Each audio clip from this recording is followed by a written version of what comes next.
Saya akan cerita sedikit tentang tradisi hujjah. Dulu lama itu kelihatannya sederhana, tapi kalau berargumentasi itu hebat. Tadi Gus Zofur menyebut kitab Mbah Hasyim itu mengharamkan kentong. Beliau masyhur itu punya kitab namanya Al-Jasus an Tahrimin Nakus. Intinya kentong itu haram. Secara dalil ini meyakinkan sekali, karena ketika Rasulullah rembukan sama sahabat, kita dengan apa memaklumatkan orang kalau waktu sholat masuk?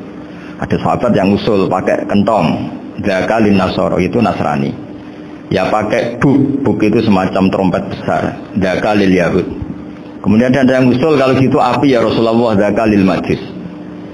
Sehingga dari hadis itu Mbah Hasyim berpikir kentong itu haram. Tapi Mbah Fakih Mas Kumambang itu mengkritik Mbah Hasyim dengan ngarang kitab Hazurus Antahrimin Nakus. Jadi beliau komentari kitab itu sambil geleng-geleng kepala.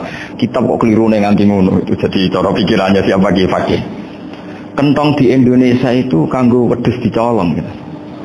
Pos kampling gitu. Kalau ada banjiran ya kentong, ada maling ya kentong. Jadi nggak ada persamaan sama sekali dengan kentong yang milik orang apa? Nasrani. Sehingga di pondok saya itu ada kentong tapi jelek sekali. Karena itu satu-satunya cara supaya beda dengan kentong yang di gereja. Kalau elek kan mirip kentong di pos kampling. Itu ya agak-agak ilmiah sedikit. Dulu ceritanya Gus Zofur itu saya teruskan. Itu singkat cerita, itu kalau yang di kejadian di Termas itu Mbah Dimyati sudah nyuruh semua kentong disembunyikan karena mau ada Mbah Hasyim.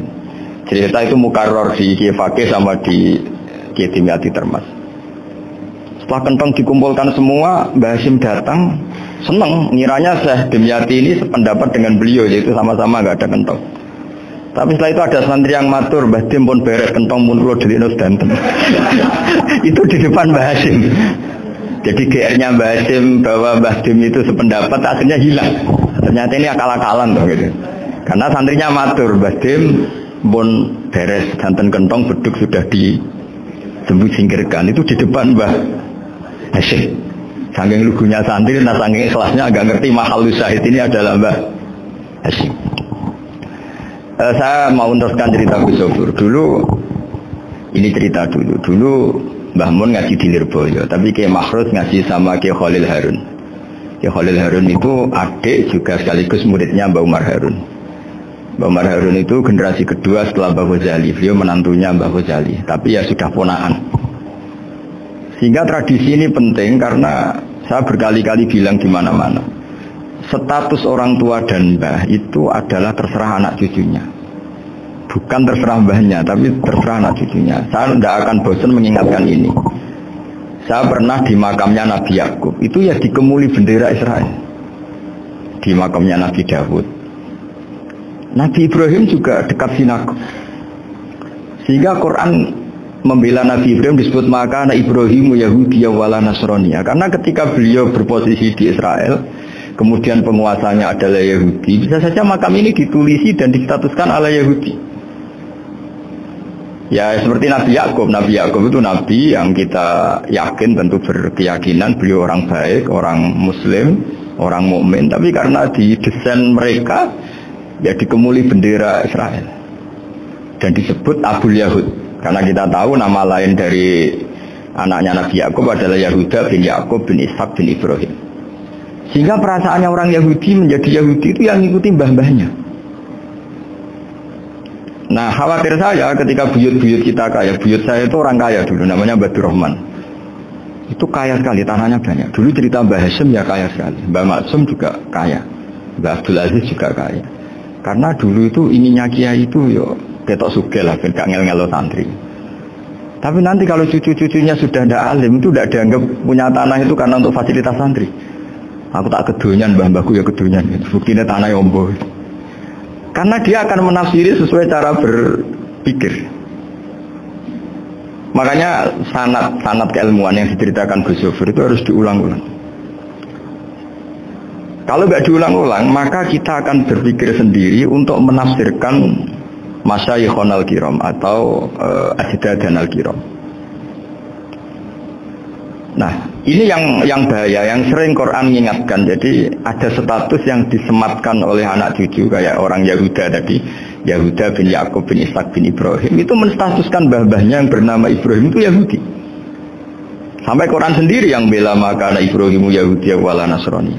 Karena secara geografis sekarang Ibrahim di Israel dan otoritas itu juga milik mereka, sehingga mereka bisa masang-masang atribut yang menunjukkan kalau itu Yahudi. Beberapa al-alim al-alama yang minna itu sudah wafat dan kadang-kadang zuriyahnya itu tidak kita. Kalau sekarang orang bahasakan kubu sebelah. Akhirnya ya nggak boleh dikholi, nggak boleh diziarah. Terus seakan-akan yang tadu nabiroi, seakan-akan mereka berpendapat dengan pendapat syekh ini, padahal enggak. Nah sehingga tradisi ketersambungan sanad tadi, baik secara genetik atau secara asbab, itu harus terjaga. Saya beberapa kali banyaklah sering diceritain Mbah Mun. Dulu Mbah Munawir ini cerita ya, Mbah Munawir itu saking senengnya kitab, ben santri ini so ngaji kitab. Itu kalau ada alumni Lirboyo, alim disuruh baca muin di sini itu Mbah Munawir ikut.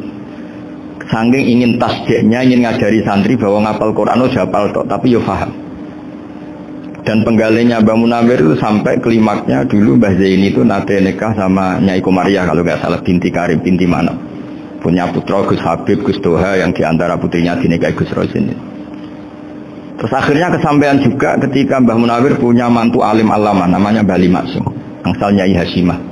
Sampai pondok Kramcak ma'ruf bil ilmi, terutama ilmu sorof dulu karena Mbah Maksum itu komplain, fa'ala ya fulu kok terus fa'alan ya, fa'ala ya fulu ya uful gitu kan, masuk fi'il kok jejerisim gitu.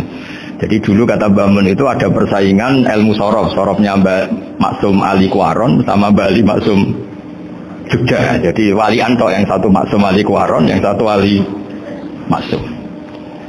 Itu dulu saingan karang sorok. Nah ini yang menang siapa? Ya terserah duriannya. Kalau duriannya keren ya menang karena terserah yang kampanye.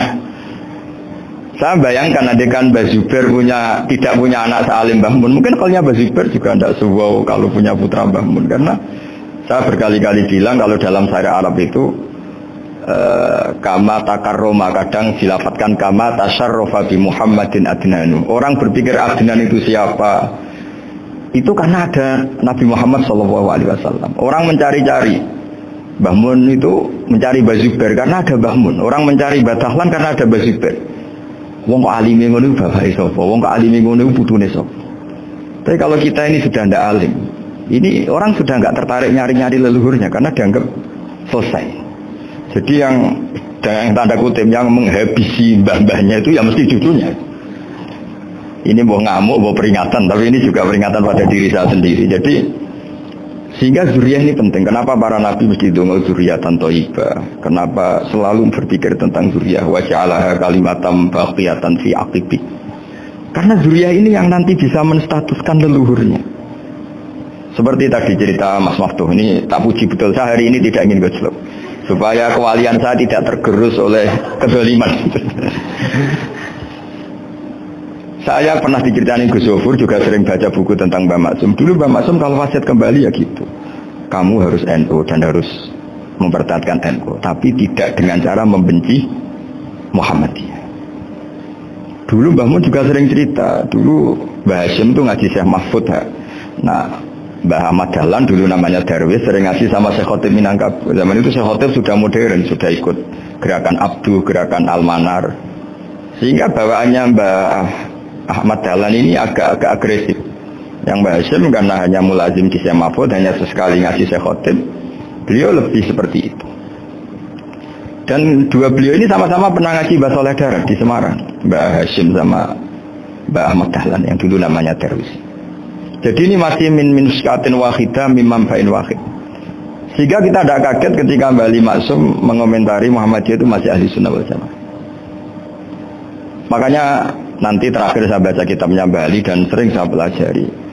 Andai kan kita ini sepakat dengan ilmu, ya kita tahulah. Kalau Abu Hanifah itu tidak kunut, Imam Syafi'i kunut, berarti kunut itu mazhabnya Abu Hanifah, bukan mazhabnya Mbah Ahmad Dahlan. Apa tidak kunut itu mazhabnya Abu Hanifah, bukan mazhabnya Mbah Ahmad Dahlan. Kita kunut itu mazhabnya Imam Syafi'i, bukan mazhabnya Mbah Hashim. Ini semuanya masih dalam bingkai ilmu. Adzan qabla subhi juga riwayatnya jelas. Tidak adzan ya sudah perilaku kita sudah jelas. Dulu Mbah Mun sering didik kita gitu. Saya sering dengar cerita kalau dulu Pak Arif Fakhruddin begitu hormat sama Mbah Ali, apalagi zuriyahnya Mbah Azhar Basir, karena beliau dulu ngaji di Termas. Dulu itu nggak ada masalah karena semuanya dianalisis pakai ilmu. Tapi sekarang pakai identitas, yang unut itu NU, yang nggak unut Muhammadiyah. Berarti Abu Hanifah itu Muhammadiyah, Imam Syafi'i itu NU. Berarti Imam Syafi'i itu ya anak buahnya Ki Miftahul Ahyar kira-kira gitu kan. Nah, kan anak buahnya Pak Said Akil. Kan terus jadi repot. Dulu kita ini pengagum ilmu, bukan pengagum perbedaan. Sehingga di sini yang saya kagum dari sekian ceritanya Mbah Ali Maksum, supaya kitab ini to the point, supaya nggak lama-lama karena waktunya juga. Nanti kalau kemalaman ini kena semprit ini sudah. Ini diantara yang diceritakan Bali itu unik. Imam Syafi'i itu sering tawassul, sering wasilah sama siapa itu? Abu Hanifah. Ini sudah tak petakan, saya baca yang sensitif lah, yang ini ya. Dia al-Babus Samin, terus sebentar ini yang bab tawassul.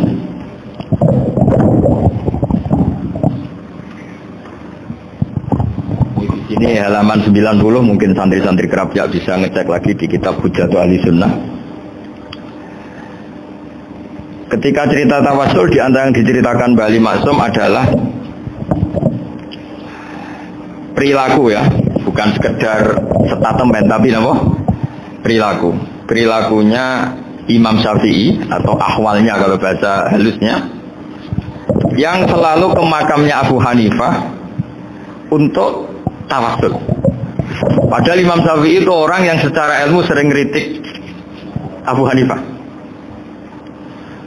Nah, ini saya baca ini di halaman 100, jadi tawassul mulai halaman 9 berapa ini sampai halaman ini yang qala sami'tu Syafi'iyya yaqul inni la atabarraku bi Abi Hanifah wa aji'u ila qabri fi kulli yaumin za'iran fa idza uridat li hajatun shallaitu rak'atain, halaman 100, wa syi'tu wa sa'altu wa ta'ala al-hajat indahu fama taqudu anni hatta tuqda. Kana Imam Syafi'i ayyama huwa bi Baghdad yatawassalu bil Imam Abi Hanifah yasiru ila dorihi fayusallimu alaihi wa yatawassalu ila Allah bihi fi qada'i hajati. Terus wa yatawassalu Imam Ahmad bi Imam Syafi'i.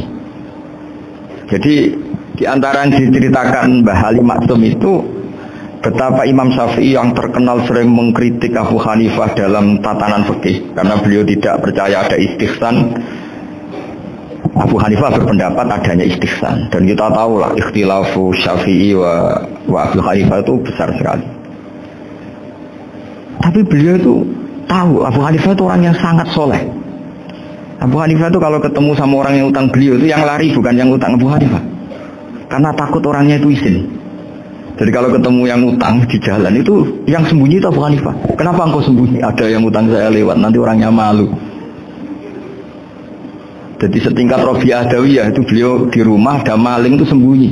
Ditanya kenapa engkau sembunyi? Malu, gak ada yang dimaling. Malu sama malingnya karena serumah itu gak ada barang yang layak dicolong. Itu Rabi'ah tapi dia sembunyi. Itu yang bisa niru itu Abu Hanifah. Jadi wali-wali besar ini ternyata saling menghormati dan saling tawassul. Nah, saya berharap tawassul ini bukan sekedar perilaku sosial, tapi memang ada sanadnya. Sehingga terus diceritakan Bali di sini dulu istaqa Umar bil Abbas. Kata siapa tawassul harus dengan Rasulullah SAW? Dulu istaqa Umar bil Abbas. Sayyidina Umar itu tawassul istisqa dengan Sayyid Abbas. Padahal kita tahu Sayyid Abbas ini tidak nabi. Terus beliau cerita sampai Imam Syafi'i tawassul sama Abi Hanifah. Sehingga nggak ada perdebatan itu kan Umar. Kalau Umar kan ada jaminan boleh diikuti karena beliau sahabat. Bali cerita tentang Imam Syafi'i yang tawassul dengan Abu Hanifah. Seargumentatif itu. Maka saran saya kepada alumni Kerapia, santri-santri Kerapia, karena saya hanya berani ngomong sama santri Kerapia, sama mas saya hanya ada berani kalah sepuh. Itu tradisi keilmuan itu harus dijaga dengan hujjah dan dengan tadwin, dengan pembukuan. Saya punya sekian cerita ya, misalnya dulu kita mungkin iskal itu janggal. Kenapa sih orang Islam tukaran sama orang Islam itu? Sehingga di antara doa Nabi yang enggak dikabulkan Allah, enggak boleh dikabulkan sama Allah, enggak boleh, bukan berarti kamu saja. Redaksinya famana aniha, memang enggak boleh. Redaksinya bukan falam yastajib lahu, tapi famana aniha. Di Al-Marrah As-Salisa ini Nabi dilarang, yaitu melarang umat Islam itu jangan sampai tukaran sama umat Islam sendiri. Itu kata Allah. Ya enggak bisa kata Allah, kalau itu tidak saya kabulkan. Itu dulu guru-guru kita nyontohkan sederhana. Kira-kira kalau saya tukaran dengan Gus Zofur, Mbah Mun luwih ikhlas dibanding ditukari wong liya. Nakno kakak ditabuk adik, wong tua luwih ikhlas dibanding ditabuk tangga. Barokahnya membaca kita lebih mentoleransi. Kalau ada Mbah Hasyim dikritik Mbah Fakih Mas Kumambang, kita ikhlas itu. Tidak dikritik guru PAUD, kan? Atau dikritik orang-orang nggak bisa ngaji. Artinya ternyata keliru kita bilang kiai kok tukaran, justru bagus kiai tukaran dibanding kiai dikritik guru PAUD atau dikritik orang-orang yang nggak bisa baca kitab. Akhirnya barokahnya baca kita menjadi tahu. Dulu Mbah Mun sering cerita, ini masih cerita silsilah ya. Jadi Mbah Ali Maksum tadi kita tahu di antara guru besarnya Mbah Ali Maksum tentu Mbah Mahfud Termas. Beliau adalah adik dari Kiai Mahfud Termas. Mbah Dimyati ini adik Kiai Mahfud Termas. Itu punya saudara namanya Abdul Razak, juga punya saudara namanya Dahlan, itu yang membawa Thariqah Syadziliyah di Solo Raya, yang sekarang alhamdulillah diteruskan ke Swafi. Dulu di antara pesannya Mbah Mun ke saya, hak wafi kandani kon ziarah ning Mbah Dimyati. Mergo Thariqah Syadziliyah dulu itu yang bawa keluarganya Mbah Dimyati. Jadi semuanya ini masih zuriyatan ba'duha min ba'd. Nah pesan saya karena tadi Mbah Munawir yang termasuk orang pertama yang bawa Quran, bawa qiraah Sabah. Kenapa saya bilang termasuk? Karena kalau bilang paling pertama ini nanti butuh data. Dan itu agak kerepotan. Nah, tapi yang jelas mimman istahara lah. Mimman istahara yang membawa Sabah ke sini itu adalah Mbah Munawir. Terus beliau ngajarkan diantaranya ke Mbak Arwani pakai kitab Satibi, pakai kitab Nazmus Satibi. Terus Nazmus Satibi itu diteruskan oleh Mbak Arwani, ditulis. Yang nulis dulu Mbak Dola Salam. Bapak saya itu murid Mbak Dola. Dulu Mbak Dola sebelum ke Mbak Arwani ngaji sama Ki Said di Sampang. Bapak saya sebelum ngaji di Mbak Dola sudah hafal Quran lewat buyut saya sendiri namanya Ki Zubaidi. Yang Ki Zubaidi akhirnya jadi menantunya Mbak Ahmad Suhaib. Jadi buyut saya kandung ini namanya Sofia, itu angsal keluarga Lasem, yang adiknya Sofia ini punya adik Badia yang jadi ibunya Ki Sahal. Ki Sahal punya Mbak Yu namanya Muzayanah, punya di Garwo Ki Mansur punya anak Gus Qayyum.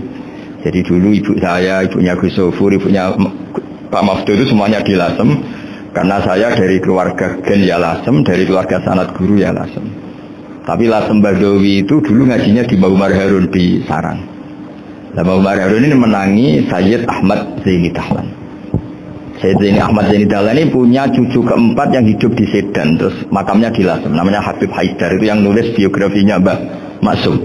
Mbah Maksum bukan Bali, biografinya Mbah Maksum itu ditulis oleh Habib Haidar, namanya Haidar bin Hasan bin Sodaqoh bin Ahmad Zaini Dahlan. Nah, Habib Haidar ini menantunya Sayyid Hamzah Sato. Hamzah Sato itu Hamzah bin Abdullah bin Umar, itu kakaknya Sayyid Abi Bakar Sato, Sohibul I'anah. Nah Sayyid Umar ini yang dulu ngajari mbahnya Mbah Mun namanya Ahmad bin Suhaib. Nah, di antara ajarannya adalah baca kitab-kitab kecil yang bisa dihafal. Dibawalah ke sarang jadi metode muhafadzah. Tapi kemudian lama-lama oleh Ki Pondok itu jadi syarat kenaikan kelas. Dulu nggak ada muhafadzah untuk kenaikan kelas ya, supaya orang alim itu harus hafal, lama-lama dipakai syarat untuk muhafadzah. Jadi semua ini sangat harus kita ingat supaya kita bisa menjaga tradisi. Termasuk tradisi ini kiai seneng jagungan, terus ngomong ra penting. Itu juga sanat. Setahu saya Mbah Mun itu kalau ketemu bapak ya guyon terus. Saya punya kenangan yang dulu agak iskal tuh begini. Ada isu lah, entah isu entah hoax entah apa, ada kaji itu agak beling itu, pokoknya beling lah. Seneng siapa itu, rondo lah apa. Pokoknya beling gitu. Ketika Mbah Mun dilaporin tamu kalau kaji itu beling sama rondo itu. Mbah Mun tanyanya lucu. Lu ayu no cung. Wahyu banget Mbah. Wahyu. Itu bapak juga bakas ayu nih. Dulu saya sekali kiai kok bakas wong ayu, bakas budine barang ya kira-kira gitu. Tapi setelah saya tambah alim, tambah ngerti itu, kata bapak gini, ya bakas ayu ha, timbang iya, no malah kozah. Ternyata seni. Sekali Mbah Mun atau bapak bilang, wajib kok zino kaji, maka larinya ke kota. Maka menghindari bahasa menuduh, ngomong yang nggak penting. Loh ayo nulis. Jadi kiai dulu tuh orang sok suci tapi menghindari hal-hal yang jadi punya seni untuk ngelola kehidupan. Orang bermalam-malam jagungan sama teman asik itu kan perlawanan terhadap nafsu kita, syahwat kita untuk mungkin nikmati dugem di bar atau di tempat-tempat maksiat. Itu setan di Indonesia tuh kakuati sama Ki Jawa. Orang supaya nggak tertarik maksiat itu Ki Jawa cukup ketemu kancane mata terong guyon, gejol-gejolokan zaman pondok, sewengi lulus sangka maksiat. Bar wis tutup. Perlawanannya sederhana, nggak pakai tahajud, nggak pakai wiridan. Karena Ki Jawa juga koyoknya rapati potongan ahli ibadah gitu, jagungan. Gitu. Jadi setahu saya itu pernah lihat Bali itu sekali ketika beliau ngisi ceramah di Mbah Hamid Bedowi. Saya masih kecil diajak bapak. Dulu kalau bapak ngelihat Bali sama Mbah Hamid itu mesti nangis karena dua orang alim bertemu. Yang akhirnya ya di sana itu Mbah Hamid punya anak Gus Nasih, di sini ada Mbah Nafisa, terus jadi Mbak Saleh Hindun itu. Jadi dulu tuh ya guyon terus ketika itu yang sering bodohi Mbah Hamid itu ya Ki Bisri. Ki Bisri itu kalau datang ke Ki Hamid Pasuruan, nak wali tenan aku teko ditata nomangan. Jadi ukurannya ya ternyata sampai sana di keimangan tenan. Masih belum mengakui, kan nak wali tenan aku itu kiai rung di mobil, dongakno aku di mobil. Sudah kalah satu seri itu masih gak terima. Lalu itu Mbah Hamid akhirnya berdoa, ayo monggo, mungkin Ki Bisri gak ada mobil. Itu setelah didoain masih tanya, mereknya apa merek? Itu Mbah Hamid jawab, yo paling Holden nih, paling Holden. Itu nyari mobil itu ya adalah dapatnya Holden. Suatu saat Mbah Bisri diundang Mbah Hamid gak dikasih pisau, karena utangnya sudah banyak ya Mbah Hamid, Mbah Bisri ini utang doa tadi. Itu ya gak dikasih pisau, ya gak mau kesang ropo kelambimu kayak aku. Detail sama mukhibbinya Mbah Hamid, itu harganya melebihi jatah pisau. Ketemu Mbah Hamid, Kang, susu Kang, mergo. Jadi dulu itu rileks, makanya ini yang diceritakan di Zofur. Sebetulnya kalau kiai-kiai itu bersanad itu ya rileks, hidupnya itu rileks. Karena rileks ini perlawanan terhadap kemungkaran. Saya dulu musyawarah sering sama Gus Zofur usul fikih. Itu jelas di antara yang ditulis Lubil Usul itu. Ya kita tahu tadi misalnya sanad usul fikih, Mbah Ber itu sangat al-usuli Ki Zubair Dahlan, abahnya Mbah Mun. Punya murid diantaranya Kiai Sahal. Kiai Sahal punya karangan Thariqatul Husul, fi Syarhi Lubil Usul. Itu Thariqatul Husul itu beliau ngendikan dalam mukaddimah bahwa saya bisa mensarah ini berdasar ngaji maknani sama Basibir. Terus beliau mengutip sarah itu dari kitab Nailul Ma'mul. Beliau ngendikan binus khotin khotiyah ghairi matbu'ah. Dan itu ditemukan di Kiai Mansur di Lasem, karena Kiai Mansur iparnya Mbah Sahal. Mansur bin Khalil itu diantara katibnya Syekh Mahfud.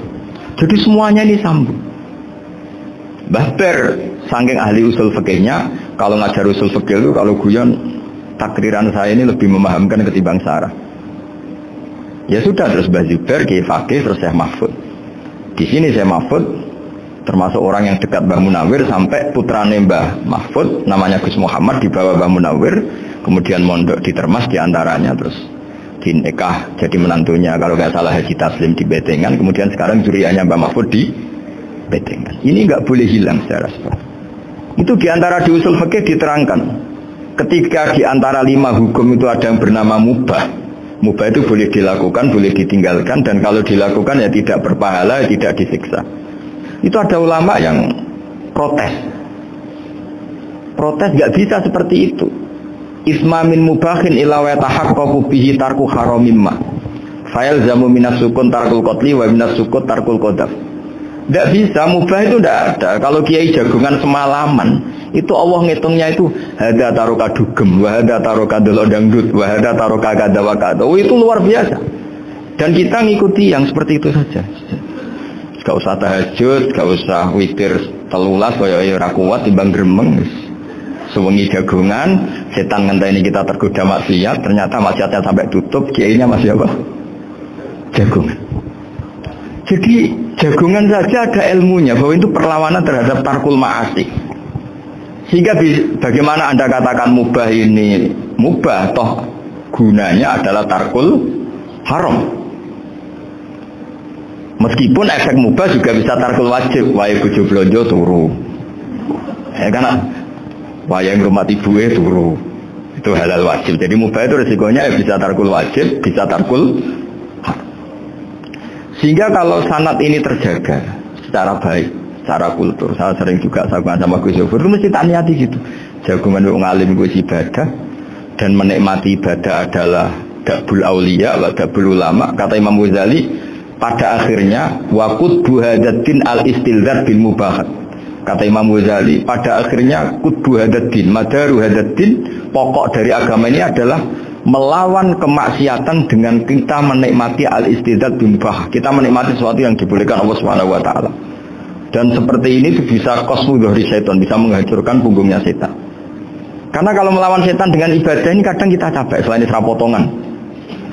Tapi nak kangkang neng komplek H gitu jagungan mbek kancane, ngenang melarate, bawa ngenang ras sekolah, ramunggah, kenangan sing ramunggah diarani istiqomah. Gitu kan. Diarani tulus zaman, kok sing munggah dianggap pesusu. Saya ini punya pondok Quran, kalau ada yang hafal 3 tahun mesti digosok kancane. Gak apik kesusu itu. Kesusu itu mesti tidak barokah karena tergesa-gesa apa? Hatam. Sehingga yang nggak hatam-hatam itu kayak partai mayoritas. Ini yang partai tulis zaman katanya. Ahli sabri katanya. Akhirnya di pondok gara-gara itu mau guyon, tapi nggak ada stigmasi yang nggak naik. Di pondok sarang itu saya punya temen itu banyak yang sekelas dengan saya, sekelas sama Gus Kamil, akhirnya sekelas dengan Gus Yofur. Padahal saya ini kakak kelas. Saya temannya, Gus Kamil temannya Gus Yofur. Ini anak ini nggak pernah naik, itu nggak dinyek, nggak dicibir di pondok. Karena guyonan tadi, guyonan bahwa ini bagian dari bentuk apa? Istiqomah.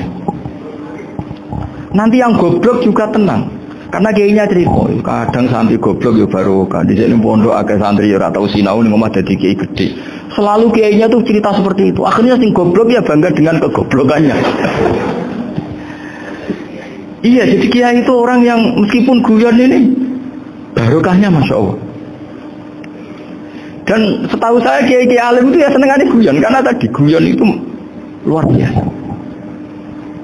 Bapak saya itu kalau pesan sama saya itu gue nak ngaji guyon nice. Wong ning omah mikir utang, mikir wedi bojo macam-macam kok ngaji mbok jak nangis pisan nangis ping pindho. Itu jak guyon ae. Paling gak lali. Dan beliau punya dalil kul bi fadlillah bi rahmati fa bidzalika fayafrah. Jadi jangan sampai orang ini farah bil maksiat, jangan sampai orang itu. Dan ini yang saya kenang dari sekian cerita murid Bali. Mbah Ali Maksum ya senangane guyon. Gejol-gejolkan mbek santri guyon. Ini saya maklumatkan ke semua santri beliau bahwa ini bukan sekedar guyon, tapi al-istilzat bil mubahat. Ini adalah perlawanan terhadap setan karena banyak orang bisa senang tuh kalau nunggu maksiat. Ini bisa senang dengan sesuatu yang tidak maksiat. Itu kayak apa hebatnya? Makanya Nabi itu kalau ketemu sahabat ya sering ngendikan yang ringan-ringan. Ya Umar ma'afalan dufer cung mana biye ije. Kalau ketemu anak kecil ya. Nanti ketemu yang tua-tua yang sudah gak bisa mikir, ya tetap riang. Sehingga ada cerita dalam sebuah tafsir. Ya saya ulang lagi, ada cerita di sebuah tafsir. Kenapa Nabi Musa ditanya Allah, wa matilka biyaminika ya Musa. Ma'ana wa ta'ala a'lam. Tentu Allah sangat tahu yang dibawa Musa itu apa. Karena Allah tahu Nabi Musa itu grogi. Orang dipanggil Wali Maksum pasti grogi. Santri dipanggil Mbah Mun pasti grogi. Kenangan saya setiap dipanggil Mbah Mun ya mesti tanya. Yang ringan-ringan. Wis sarapan ya. Harus sarapan ya sarapan. Pas sarapan ya kan. Tanduk mangan sing enak wong santri ora tau mangan enak. Enggak pernah ngomong yang penting, ngendikan yang penting. Nah, karena Nabi Musa ini grogi, ini sebagian tafsir. Itu ditanya yang ringan, sahabat itu gowo apa? Karena pertanyaannya ringan, Nabi Musa juga ringan. Ya Nabi Musa itu sampai lali, itu pangeran. Sing ya'lamu sirra wa akhfa. Diterang. Niki tongkat Gusti. Gunane ke atas Gusti tongkat iki. Qala ya aso ya tawakkau 'alaiha wa husyu biha 'ala ghanami wal yafiha ma'rifu ukhra. Oh, tongkat Gusti ini penting Gusti. Nggih nak. Nggih macam-macam lah Gusti. Atawakkau 'alaiha wa husyu biha 'ala ghanami kangge menghalo kang wal. Masih terang terakhir dan yang lain-lain Gusti. Wal yafiha ma'rifu ukhra. Sehingga akhirnya rileks. Karena Nabi Musa terus ngerti. Ternyata ketemu pangeran itu gak seserem yang saya bayangkan gitu. Pertanyaannya ringan. Itu ada ilmunya. Tapi cerita ini yang versi tafsir ini tidak yang seperti di Manaqibul Ghazali. Di beberapa kitab tentang Manaqibul Ghazali diceritakan di alam roh Nabi Muhammad sallallahu alaihi wasallam itu yubahi bi ummati, saking yubahinya sampai ngendikan ulama ummati ka anbiya Bani Israil. Ulama umatku itu pinternya atau statusnya itu mirip-mirip lah. Kaf itu ya mirip-mirip kayak ulamanya nabinya Bani Israil. Akhirnya Nabi Musa itu tersinggung sekali, bagaimana mungkin ulama disamakan dengan apa? Nabi. Sehebat-hebatnya ulama itu kan tidak akan yabluhu darajatan nubuwah atau yartaqila darajatin nubuwah. Itu akhirnya ya kalau kamu nggak percaya panggil. Yang dipanggil Imam Ghazali. Ya Nabi Muhammad juga gak mau kalah gitu. Kalau manggil ulama RT ya kalah keok gitu. Akhirnya Imam Ghazali datang, ditanya sama Musa, "Mas muka, nama kamu siapa?" "Ana Muhammad bin Muhammad Al-Ghazali At-Tusi Asy-Syafi'i." Itu disebut panjang. Nabi Musa guyu-guyu. "Kamu lama kok ngomong yang gak penting, ditanya namanya kok penjelasannya sepanjang itu, dianggap itu satu kesalahan. Masa tanyanya nama kok ditanya jawabnya Muhammad bin Muhammad Al-Ghazali At-Tusi Asy-Syafi'i, kepanjangan itu." Ketika Nabi Musa agak mencibir, agak gimana itu, terus Imam Ghazali, kalau ini masalah, lebih masalah jenengan. Apa ya?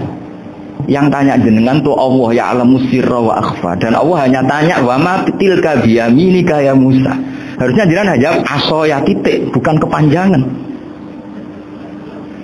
Atawakkau 'alaiha wa syubha itu kepanjangan. Allah tanya yang di bawah kamu itu apa? Yang di tangan kamu. Harusnya jawabnya hanya asoya. Tapi kenapa penjelasannya sepanjang itu ya?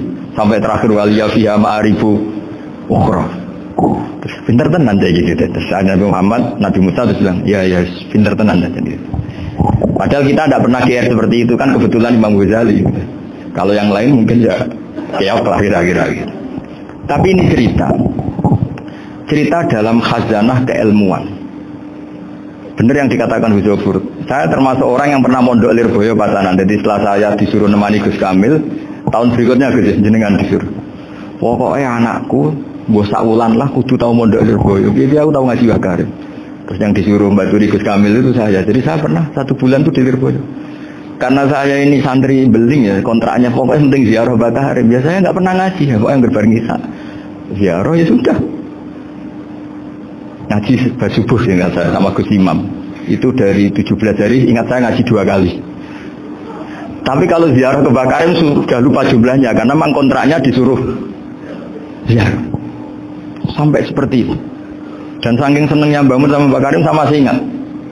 Ngamplopi salam tempel itu masih ingat untuk Gus Anwar, untuk Gus Imam, untuk Gus Kafabi, termasuk untuk Gus Maksum. Itu malam-malam saya dijak ngamplopin. Zaman itu saya masih ingat Selawewu. Zaman itu kos 1 bulan itu 13.000. Jadi kira-kira kalau 25.000 itu untuk kos 2 bulan. Jadi saya kosnya itu pakai kos. Saya masih ingat Mondok Sarang itu kos 1 bulan 13.000. Berarti kira-kira 500.000 itu di amplopin sendiri sama Bang. Ini untuk Gus War, ini untuk Gus Imam, ini untuk Gus. Padahal Gus Imam ini mondoknya sudah di Mbah Mun. Itu Mbah Mun hormatnya sampai untuk jatah salam takbir. Nah yang ribet kebalikannya, kita pulang Gus Imam karena melihat Gus Kamil ini putrane Mbah Mun, Gus Kamil disangoni. Saya juga disangoni karena Gus Imam dulu ngaji juga sama Pak D saya, sama keluarga saya. Itu kata Gus Kamil setelah keluar, "Oh kamu nih gua abal ya boten, berarti gua aku." Karena ini penting. Ini kalau sampai dianggap tukar guling, ribet deh. Jadi ditawil sendiri lah. "Mau kamu nih gua abal ya?" "Boten wis, berarti halal." Tapi sama Mbah Mun ditanya. Ditanyanya bukan apa karena untuk meneruskan tradisi bahwa kalau kiai ketemu itu ya saling memberi hadiah, saling itu sudah fakat dimubeni adena suakum apa? Soto. Sehingga ketika Kapya ini punya Bali Maksum Alim Alama, kemudian melahirkan murid-murid yang juga ifar kayak Mbak Warsun bisa ngarang Kamus Al-Munawwir, Pak Bik juga punya karangan Kamus Al-Mu'asir. Saya itu punya semua. Karena ini adalah buah dari bahwa kita ini tidak kalah sama produk-produk yang di sana. Bahwa produk di kita ini sudah cukup untuk mengantarkan orang menjadi alim alama. Dulu Mbah Zubair ke Mekah ya sudah alim alama. Gus Zofur ke Al-Azhar sudah alim. Semua Teman-teman kita ke Mekah itu sudah alim semua. Padahal produk mondoknya ya tadi mau digojlok kiai ini, terus mangkal be keamanan biasanya. Biasanya musuh besar pondok itu keamanan. Jadi itu bukan berarti gojlok ibunya Gus Maftuh, enggak. Biasanya keamanan itu musuhnya apa? Banyak. Jadi cerita-cerita saya mohon sekali murid-murid kerap ya, jangan hanya ngaji fikih. Kalau hanya ngaji fikih itu posisi Abu Hanifah itu seakan-akan nyun sewu orang yang sangat tidak ahli hadis. Karena beliau di situ kelihatan kalah sekali dengan Imam Syafi'i. Apalagi di perdebatannya Muhammad bin Hasan Asy-Syaibani dengan Imam Syafi'i itu kelihatan sekali betapa Abu Hanifah itu orang yang nyun sewu ditinggalkan dalam ilmu hadis. Sampai beliau hanya dapat gelar min ulama ahli ra'yi, termasuk ulama yang kuat logikanya. Juga harus baca kitab-kitab seperti ini. Ternyata di balik Imam Syafi'i mukhalif pada beliau di bab-bab fikih, perilakunya sangat hormat. Sampai beliau itu kalau tawassul ke kuburannya Abu Hanifah. Dan beliau ngendikan an-nasu fil fiqhi iyalun ala Abu Hanifah. Semua orang yang ahli fikih itu masih anak buahnya Abu Hanifah. Saya berkali-kali cerita, mazhab Syafi'i itu alatut tadhir hanya dua, yaitu alma wa turab. Abu Hanifah nambahi wana. Alasannya Abu Hanifah, orang mukmin yang dosanya banyak itu dibakar di neraka, dan alasannya Allah litadhirihim, untuk mensucikan mereka. Jika pikirannya Abu Hanifah, an-nar itu min alatit tadhir. Apa yang terjadi ketika bata itu batu bata yang dibakar, di situ campur teletong, campur apa-apa, itu kalau sudah mazhab Abu Hanifah selesai, sudah suci, karena sudah ngelewatin pembakaran. Meskipun kita tidak akan kalau kehilangan air terus wudu dengan api, sudah punya semua itu. Tapi apapun itu menjadi solusi. Sehingga saya punya kitab namanya Ikhtilafu Malik, Ikhtilafu Malik wa Abu Hanifah atau Ikhtilafu Syafi'i ma Abu Hanifah. Itu kelihatan sekali kalau Abu Hanifah itu posisinya kalah. Karena yang ngarang orang-orang Syafi'i.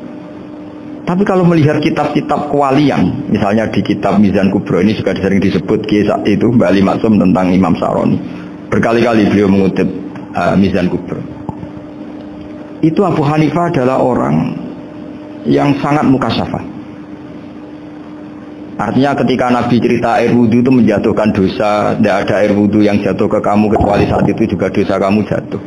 Itu beliau datang ke Madharota Kufah. Kemudian beliau bilang sama si orang tua tadi, tub anizina. Orangnya terus bilang atubu minazina.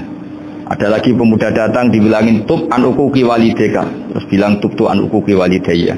Sampai yang terakhir ada tub an simai alatilahwi atau an samai alatilahwi, terus tub tu an samai. Ketika orang itu ditanya, kenapa engkau begitu tahu dosanya apa? Saya tahu air wudhu ini menjatuhkan apa. Jadi kira-kira kalau zina mungkin ya batang babi lah. Kalau hanya sekedar melihat bak-bak mungkin ya curut atau tikus lah kira-kira gitu. Nah dulu dulu ya mungkin ya tikus cilik gitu. Nah dulu suwi ya tikus werok itu atau apalah. Pokoknya beliau itu tahu. Tapi anehnya Abu Hanifah apa? Setelah itu dia nangis minta muka safanya ditutup. Ya Allah, saya ini muka safah kok malah menjadi tahu sawatil mukmin. Padahal aturan syariat jenengan man satara musliman satarahu, bahwa enggak baik melihat jeleknya orang mukmin. Minta ditutup. Makanya saya ini bangga ada muka safah. Makom yang kita sampai sekarang itu makom setelah Abu Hanifah muka safah. Jadi Abu Hanifah repot-repot muka safah, minta makomnya ditutup tidak menjadi kasafah. Dan alhamdulillah kita sudah tidak muka safah sebelum minta ditutup. Jadi kita ini keren. Keren karena aturannya itu man satara musliman satarahu, yang tidak tahu aibnya orang muslim maka Allah akan nutupi aibnya di akhirat. Dan kita alhamdulillah barokahnya tidak muka safah, tidak ngerti aibnya orang mukmin. Jadi kita harus pakai patokan ilmu. Saya ulang lagi, kita harus pakai patokan. Makanya saya tahu betul ketika Kiai Hamid Pasuruan, beliau dulu ngaji Jamul Jame, ngaji Juman, Bali Maksum di sana sama Gus Habib, sama Gus Muhammad bin Mahfud, termasuk mbah saya kandung dulu Kiai Sidik, mbah saya yang dari itu juga ngaji di Termas. Bapak saya dulu Kiai Nur Salim ngaji di Buyut Baiti. Dulu itu kawin juga sederhana, agak cerita Gus Sofur. Jadi bapak saya kandung itu Kiai Nur Salim itu ngaji di Mbah Baiti. Mbah Baiti itu adik kandungnya buyutnya saya dari ibu. Nah Mbah Baiti itu teman akrabnya mbah saya namanya Kiai Nur Sam, Mbah Nur Sam. Singkat cerita terus Nur Kiai Jurabi Arab itu. Setelah bapak saya ke Badullah, mau ditawarin jadi mantu, kata bapak saya, kula pun dipek mantu Mbah Bedi. Akhirnya dapat ibu saya itu. Karena ibu saya itu cucu Mbah Bedi, cucu lambung. Jadi mbahnya ibu saya itu Mbak Yunya Mbah Bedi. Namanya Mbak Sofia tadi yang dapat Mbak Idris itu. Yang Mbak Idris ini bin Umar. Ya Mbak Umar yang mbahnya Mbak Hamid. Hamid bin Abdul bin Umar. Kalau bahasa itu Fatimah bin Idris bin Umar. Dulu kecilnya Mbak Idris namanya Abdul Khalik. Kalau kecilnya Mbak Hamid namanya Abdul Mukti. Kalau kecilnya Mbah Maksum namanya Muhammadin kalau nggak salah. Dulu itu orang dulu itu namanya dua-dua karena diganti ketika musim apa? Haji. Jadi ini terjaga. Sehingga tidak ada ceritanya kiai-kiai yang jagongan kemudian santrinya itu yang agak-agak khawatir itu. Kiai kok sungi-sungi jagongan, gak tahajud, gak duha, itu tidak ada. Karena ini dianggap fi'lul mubahat untuk melawan mungkar. Jadi sehingga di kitab Ihya diterangkan, kamu jangan ngira orang-orang soleh ketika jagungan itu min ahlil bitolah wa takasur. Itu orang-orang yang pemalas, itu enggak. Tapi mereka bisa mengasiki Allah. Bahwa dalam jagungan ketemu teman ya asik, gejol-gejolkan sama Pak Maftuh ya asik. Dan keasikan ini bentuk perlawanan terhadap keasikan harus dengan maksiat. Itu kayak apa kalau kita ngaji sampai seperti itu. Termasuk tadi yang disebutkan Pak Maftuh kitab Hunyah. Semoga beliau cerita juga pernah belajar. Saya pernah belajar kitab Hunyah khatam. Itu diantara yang diceritakan Syabul Qadir Al-Jilani tadi kata beliau Al-Jilani dipakai jim Al-Jilani. Ini agak beda dengan kita. Mbah Zubair itu punya kitab namanya Al-Qolaid Al-Luluyah. Beliau menfatwakan nama-nama ajam itu kamu bebas. Ajamiyun fasna bihi masyita. Sehingga kita kalau punya kiai harus mau qolal ustukhri. Sehingga mau qolal istukhri. Tirmidzi juga nasibnya sama. Qolat rawahut Tirmidzi. Sing sitok rawahut Turmudzi. Yang satu rawahut Tarmidzi. Ya karena kita keluarganya Tarmidzi apa enggak gitu. Makanya kata Mbah Mun sama masih ingat. Kata cerita Gus Zofur tadi, adabnya Gus Zofur itu cerita tentang keluarga ibunya. Padahal keluarga ibunya juga orang-orang soleh yang luar biasa. Itu kata Mbah Mun, kowe roh jenenge Imam Bukhari tahu ya. Jenenge sapa? Saya nyebut Muhammad bin Ismail bin Ibrahim bin Mughirah bin Bardasbah. Lah iya Bardasbah mbok waca Bardisbah yo. Lah cara kene mbok Parmin mbok Parlan. Jadi Bardisbah mbok Bardasbah iku cara kene yo Parmin mbok. Iku ora Mbah Fadl Senori, dadi kabeh diwaca Arab. Jenenge Mbah Umar Harun. Dhisik wong sarang Mbah Harun mbok Kirun yo ora ora wong dhisik yo wong kuno ya. Jadi kalau versi Mbah Fadl, termasuk yang pertama bikin nasab Mbah Maksum itu tulisannya Mbah Fadl yang dikutip Habib Haidar tadi. Ya saya seperti Gus Zofur suka mencari-cari hubungan ulama-ulama di Jawa. Itu Mbah Mun kalau bicara Mbahku harus jenis Kiai Serut. Kalau ditulisannya Mbah Fadl itu Sarof. Jadi Mbah Fadl itu fanatik orang-orang alim itu ditulis Arab. Kalau Mbah Mun itu Jawa. Dulu tuh ada wali seto di daerah saya. Dulu orang ya janggal, ternyata ada sato itu kesamaan di Arabnya itu. Sehingga kiai-kiai itu ada fanatik Tirmidzi, Turmudi, Tarmidi, Jilani, Jailani karena ajamiyun fasnabi masyita. Jadi kalau nama-nama ajam monggo lah baca sekenanya sementing. Cuma mungkin tahqiqnya benar Pak Mahdo tadi. Memang di Mu'jamul Buldan itu Al-Jilani Bikadri Jim ya sudah kita baca Al-Jilani. Sebab itu kayak Pondok Pelosok Lirboyo itu menurut saya bagus. Orang itu maknani betul sama gurunya. Kalau sekarang enggak. Kalau Pondok Lirboyo, pondok yang tadi ternyata keluarga Mbah Munawir sini pernah di sana, yaitu Mbah ini pernah nikah sama Nyai Komariah ya kalau nggak salah, punya putra Gus Habib ya, Pak Toha dan sebagainya. Itu betapa hubungan Pondok Quran sama Pondok Kitab dulu itu nggak pernah terputus. Bapak saya selapal Quran itu dulu ngaji Mbah Zubair. Jadi bapak saya sering ngutip mu'en apa. Padahal bapak saya itu terkenal loh. Beliau cita-citanya itu saya ingin hafal Quran kayak hafal Fatihah. Beliau itu sampai sepulahnya saya. Karena beliau inginnya hafal Quran kayak hafal Fatihah. Termasuk murid terbaiknya Mbah Dullah bapak saya. Itu ya ngaji kitab. Sehingga kata Mbah Mun, jadi Mbah Munawir di mantu Bali Maksum. Itu ya sudah dipenggali. Sudah dipenggali dituruti pangeran.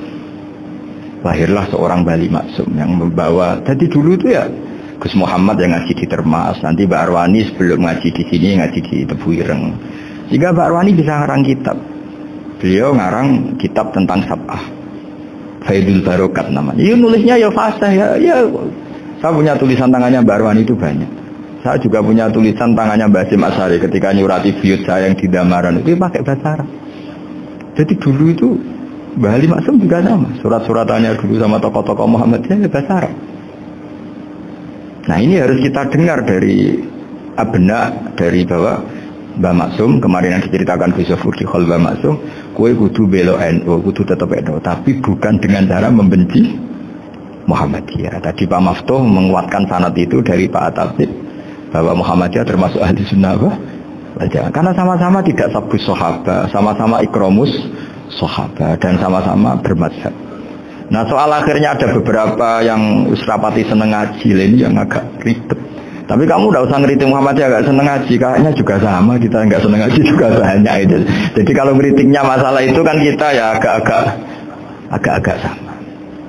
Ya jadi ternyata di sini terus ini yang terakhir supaya nggak lama-lama, Bali juga punya sisi keras sekali. Jadi dalam hal-hal yang khas ini di halaman 87 itu keras sekali. Beliau ngendikan wahal bi jununun hatta usbira amri lil mu'minin alla yazuru rasulahum. Jadi ketika saya tadi sudah bilang bahwa beliau sering muji Ibnu Taimiyah dalam banyak hal. Tapi dalam banyak hal juga beliau mengkritik Ibnu Taimiyah ketika menafsirkan la tusaddur rikhal illa ila salasati masajid. Kemudian Ibnu Taimiyah tidak mentasrekkan, tidak mensunatkan ziarah kubur Rasulullah sallallahu alaihi wasallam. Beliau mengkritik. Dan cara mengkritik adalah ngendikan ulaikal ladzina yuriduna ayyahulu bainahu sallallahu alaihi wasallam wa baina ummatihi fi nahiyatin. Itu adalah orang-orang yang ingin membuat batas antara Nabi dan umatnya. Saya termasuk terinspirasi makalah Bali ini adalah bagaimana Anda mengkafirkan orang Islam berdasar qala Rasulullah sallallahu alaihi wasallam. Wan nabiyyu asyaddun nasi syafaqatan li ummati. Wan nabiyyu akhrasun nas, orang yang paling serius supaya umatnya ini selamat. Kemudian Anda dengan hadisnya Nabi mentafrik bainahu wa baina ummati berdasar dawuh Kanjeng Nabi. Cek mentalani. Makanya saya itu nggak pernah keras di bab ini. Misalnya Nyun Sewu ada santri sarang yang nakal. Terus saya tidak berani komentar karena saya tahu Mbah Mun itu sangat mencintai santrinya, meskipun yang nakal. Saya melihat sendiri bukan jari ada santri cara pelaturan pondok itu diboyong karena nakal. Itu Mbah Mun ngendikan begini. Ya cung yo ke diboyongmu cara aturan pondok. Nah aturannya pangeran gara kowe tobat dadi wong apik ya dadi wong saleh. Ya kowe kudu tetep sering rene, tetep santri kudu dunya akhirat. Soal pondok ya ben ana aturan, ben jenenge kowe nakal nemen ya diboyong, tapi dia tetep wong apik. Jadi karena kita tidak mungkin mentafrik bainahu wa baina talamizi. Kita tidak mungkin mentafrik baina nabi wa baina ummati karena nabi adalah apa? Asyaddun nasi syafaqatan li ummati. Sampai saking sayangnya nabi itu ngendikan syafaati li ahlil kaba'ir min ummati. Lho kaya apa baiknya nabi? Ora melok nakal, ora melok maksiat, tapi melok nanggung swargane. Iku waktu kali sampean wis kowe utang gak apa-apa, bangkrut gak apa-apa, sing nyaur bapak. Gua sampean ngono top tenan. Anake yo ngawur tenan maksudnya, tapi top. Lah nabi ku umate sing dosa iku umate, nabi sing nyuwun sewu, cara Jawane sing kangelan nyafaati. Karena nabi gak boleh dipisahkan dengan umatnya. Makanya kata Bali Maksum, ulaikal ladzina yuriduna ayyahulu bainan nabi wa baina ummati. Itu mereka-mereka adalah orang yang ingin memisahkan nabi dengan umatnya. Masa kita ngafirkan umatnya nabi berdasar dawuh nabi? Itu kan sama, saya benci santri Anwar berdasar dawuh Mbah Mun, padahal orang tahu semua begitu sayangnya Mbah Mun terhadap santrinya. Sama juga kamu benci santrinya Bali Maksum berdasar dawuh Bali, padahal beliau sangat mencintai santrinya. Nah kultur-kultur seperti ini tidak boleh hilang. Kita punya sana, punya guru, punya keluarga yang sama. Jadi mbah-mbah saya itu orang Tuban, dekat sama posisi Ibrahim Asmorokonti tadi yang diceritakan. Jadi di kampung saya, kampungnya bapak saya itu ada makomnya Siti Syariah, itu mbak kandungnya Sunan Bonang. Dan bapak dulu sering ngajarin ziarah saya ke Mbak Asari. Mbak Asari itu bin Jumadil Kubro, berarti Mbak Asari itu saudaranya Mbak Ibrahim Asmorokonti, gurunya Sunan Bonang. Jadi Sunan Bonang ke Tuban tuh karena disuruh ngaji sama Mbak Asari, Mudin Asari itu yang di Bejagong. Jadi ini semua sanatnya itu jelas, aturannya jelas. Kan Sunan Bonang bin Ampel bin Ibrahim Asmorokonti bin Jumadil Kubro lah, yang Mbak Azhari ini adiknya Ibrahim Asmoro Konti, makamnya di Bejagung di Tuban. Dulu Sunan Bonang sebelum ngaji kemana-mana ngaji di Bejagung itu, di Mbak Azhari itu. Terus kemudian Sunan Bonang hidup di Lasem, di Pasujudan di Lasem. Makanya Lasem banyak orang alim karena ya dulu Sunan Bonang itu di antara aktivitasnya itu di Pasujudan di Lasem itu. Wafatnya kila di Bonang, kemudian mau dibawa orang Madura ke Madura, terus diambil Mbak Azhari, pernambahnya karena Muammar Mbak Azhari, terus dimakamkan di Bonang. Jadi cara berpikir Mbah Ali ini menginspirasi saya. Kita tidak boleh mengkafirkan umatnya Nabi berdasar dawai Nabi. Karena apa? Itu yang tidak diinginkan Nabi. Nabi itu inginnya yang di luar itu masuk, bukan yang sudah di dalam dikeluarkan. Itu kata beliau, ulaikal ladzina yuriduna ayyahulu bainan nabi wa baina ummati. Orang-orang yang tidak mentasrek ziarah pada Nabi adalah orang-orang yang ingin memisahkan Nabi dengan. Dan begitu kias berikutnya, orang-orang yang sidik-sidik muni ini kafir, ini sudah enggak benar, ini la yurja khairuhu, itu orang-orang yang memisahkan. Dan lucunya berdasar dawai Nabi. Makanya semua kalau sampai ngaji Mizan Kubro, ini kitab yang sering dikutip Bali Maksum, ketika Nabi ngintikan laisa minna man ghasyana, laisa minna man latamal hudud wa syaqqal juyub bada'a bid'awal jahiliyah, laisa minna min tilkal khoslah. Semua ulama mentafsir laisa minna fi tilkal khoslah, bahwa dalam hal itu Islam tidak bertanggung jawab. Masa menipu berdasar dibolehkan Islam, kan tidak mungkin. Semua perilaku yang salah disebut Nabi laisa minna fi tilkal khoslah, bukan laisa minna fayakunu huwa kafirun. Tidak ada satu ulama yang mengatakan laisa minna berarti orang ini kalau menipu sudah kafir. Ketika dosa, ya saat dulunya kafir. Siapa nggak pernah menipu? Sekedar pernah. Siapa nggak sering menipu bahkan? Hobi kadang ya rezekinya dari nipu. Nah itu kalau betul maknanya laisa minna terus kafir semua orang di dunia kafir. Karena siapa sih yang selain Nabi yang nggak? Selain Nabi kan nggak mungkin apa masuk. Belum lagi menurut teori usul fikih ada nipu yang wajib. Ya kan, misalnya kita orang baik ketemu orang zalim yang memburu perempuan mau diperkosa terus bersembunyi, yang kita tahu, kita wajib nipu apa wajib jujur? Ketika orang zalim tanya, perempuan tadi kemana? Wajib nipu apa wajib jujur? Wajib nipu, karena kalau kita jujur berarti memberi peluang orang zalim menemukan buruannya. Jadi betapa alimnya. Dan ketika kitab Mizan Sa'roni dipakai Bali, dipakai Mbah Mun, saya pernah ngaji Mbah Mun, terus kita tahu maknanya laisa minna fi tilkal khoslah. Sehingga kita tidak mengatakan laisa minna dengan terjemahan letterlek tidak termasuk umatku. Kita tidak akan menambahi fatafrek fayakunu kafiran, tidak akan selamanya. Karena maknanya laisa minna fi tilkal khoslah. Kenapa kita selalu begitu? Karena nggak mungkin kita memisahkan umatnya Nabi dengan Kanjeng Nabi berdasar dawuh Kanjeng Nabi. Karena Nabi adalah berstatus fil mu'minina raufur rahim. Ya terus ini mohon maaf sekali ini yang saya bisa, tapi saya mohon kajian kitab Ahli Sunnah saat tadi sudah matur Gus Hafiz, Gus Picon, supaya kitab ini ditakriri lah, supaya apa ya, lebih apa ya, dan yang lagi harus santrinya, jangan bebankan saya. Ini santri yang pernah mulai sama-sama. Biasanya kalau orang NU pesantren terus orang usul gitu dengan mauan. Senengnya lempar-lemparan, itu kata bapak saya, tawadhu itu keliru aja.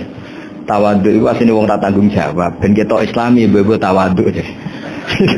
Jadi tawadhu itu orang yang sebetulnya agak punya tanggung. Ben kesane Islami pura-pura tawadhu. Jadi, tapi saya mohon, nah ini kitab ini bagus sekali. Di antara yang saya senang adalah beliau cerita kalau Imam Syafi'i sering tawassul sama Abu Hanifah. Padahal kalau kita ngaji di kitab-kitab fikih, Abu Hanifah itu kayak tersangka lah. Di bab ilmu apa? Hadis. Sampai biasa kan di kitab Minhajul Talibin, walaysa li Abi Hanifah hadisun sahihun. Jadi habis cerita mazhab Malik, mazhab Syafi'i itu walaysa li Abi Hanifah madzhabun apa hadisun. Wah, kasihan ini.